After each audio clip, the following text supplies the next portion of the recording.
Coming up on today's episode of Airborne-Unlimited. Much upgraded Starship Flight Test 7 prepares for liftoff. 2024 U.S. skydiving fatalities reach record low. Turkish Aerospace Hürkus-II completes maiden flight.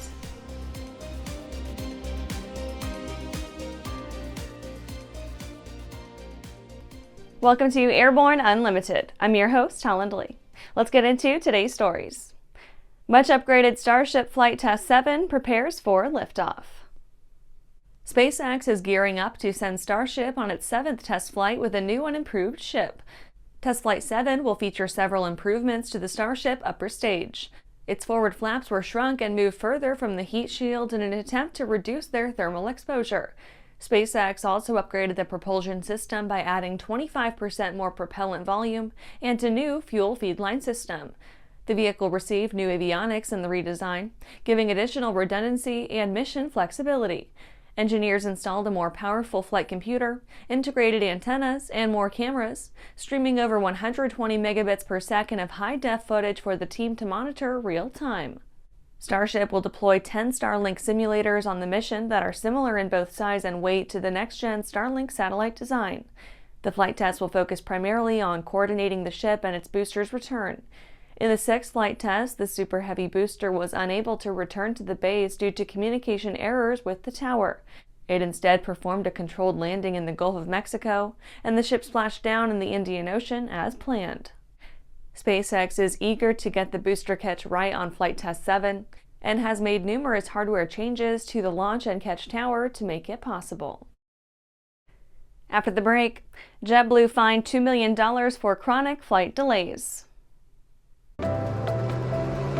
I'm currently using the Hartsel Talon, by far the best aerobatic propeller ever come out. I use the Trailblazer. It adds performance to the Super Decathlon and dependability, and it's rugged. Hartsel's been an excellent partner for Whip Air, just in terms of your product support as well as keeping an eye on the market and developing new products that meet demand. It's helping us all have better performing airplanes. It's such a proud honor to fly behind that propeller.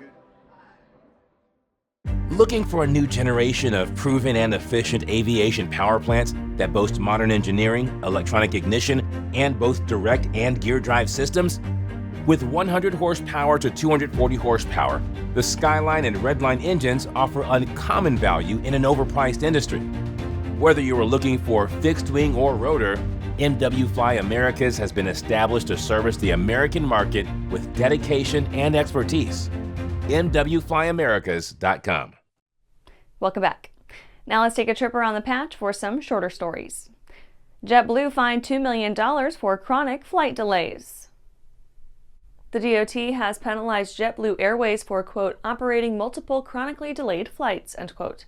It's the first time DOT has imposed a fine on any airline for consistently delaying flights, labeling it a, quote, prohibited, unrealistic scheduling practice, which can harm both passengers and fair competition across the industry, end quote.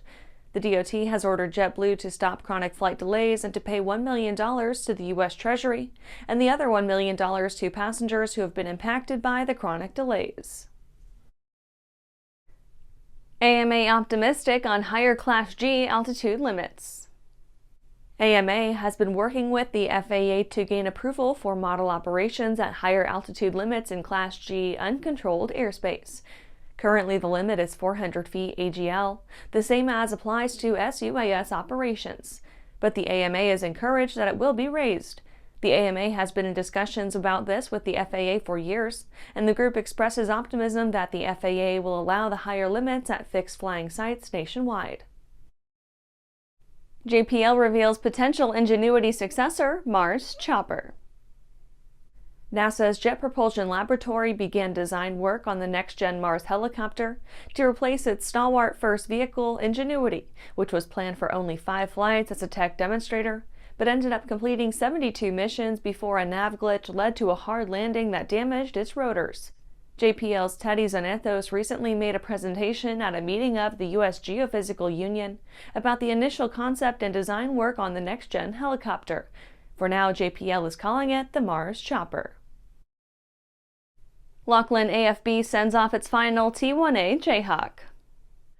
The 86th Flying Training Squadron, based at the Texas Laughlin Air Force Base, sent off its final T-1A Jayhawk trainer in a 5-plane flyover on December 17th. This follows over 30 years of service for the aircraft at Laughlin AFB. Laughlin AFB took delivery of its first T-1A 31 years ago on November 19, 1993.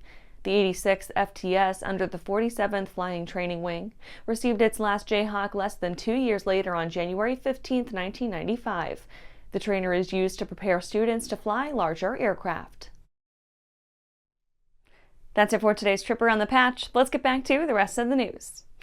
2024 U.S. skydiving fatalities reach record low. It's a proud day for the skydiving community, with annual civilian skydiving fatalities having hit single digits for the first time since 1961.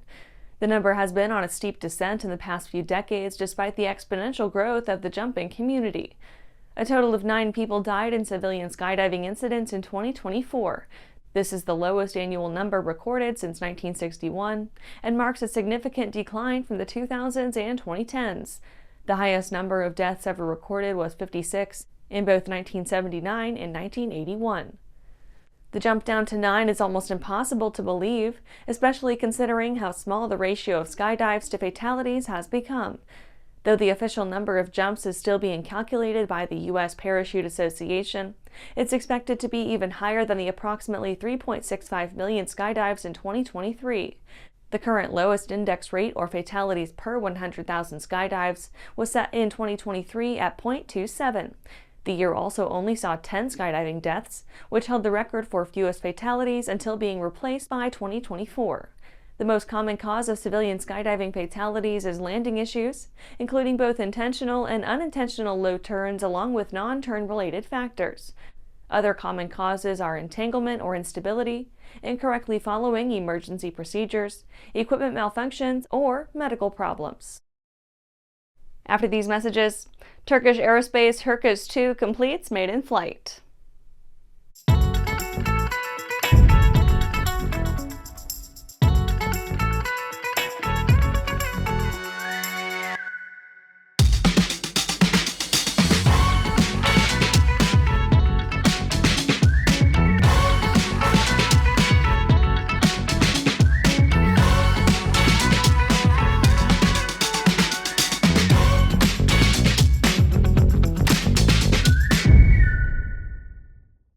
Meet the first of a new generation of the M-Class family.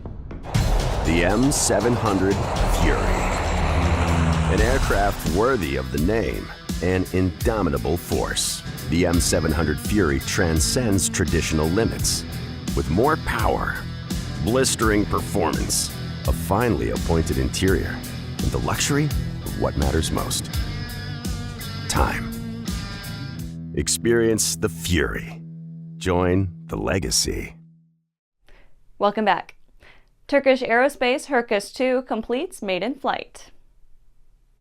Turkish Aerospace announced that its newest advanced trainer, the Hürkus-II, successfully conducted its maiden flight on December 30th, 2024 from Akinci Air Base. The aircraft was decorated with a drawing by the young daughter of the late engineer Zahide Güçlü. Dr. Mehmet Demiroglu, TUSAS general manager, said, quote, Hürkus-II, which will enter the inventory of our Air Force in a short time, successfully completed its flight.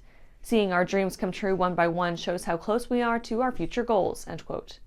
Work on the aircraft was begun in May 2021, and it's designed to meet the training needs of the Turkish Air Force, as well as to advance the air defense capabilities of the Turkish aerospace industry. The company and the Secretariat of Defense Industries executed a contract for 55 of the aircraft, with the first 15 to be delivered to the 122nd Basic Flight Training Squadron at the 3rd Main Jet Base in Konya by the end of 2025. TUSAS said that the Hürkus-II has been optimized with structural weight reductions and improved new-gen technologies as one of the most high-performance aerobatic aircraft in its class. It's anticipated to provide a tailored training experience for cadets in the Turkish Air Force.